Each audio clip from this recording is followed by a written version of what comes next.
How to understand formulas in Excel. Sometimes, you receive a massive worksheet in Excel, and you need to understand these formulas and how this worksheet works. How can you do that in Excel? We have a menu called Tools, all in Trace Precedence. So, usually, what we do is we start with some of the outputs, for instance, here in the income statement.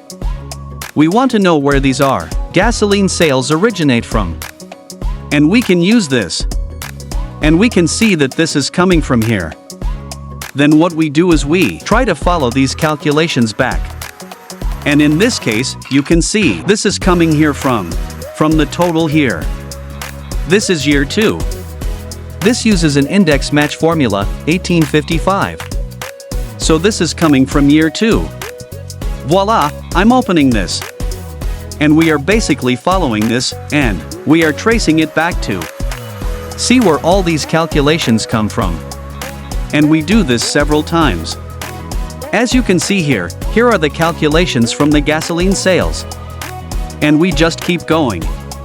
So we can see here this price times the sales volume. And if you want to go further, we can estimate the number of vehicles and the average fuel per vehicle here. And this then basically gives us the sales volume. So this is a handy function we want to be aware of in Excel auditing trace precedence. I hope this helps the next time you have to deal with a large worksheet. Think about this formula. It's handy. Visit our website and follow us for more.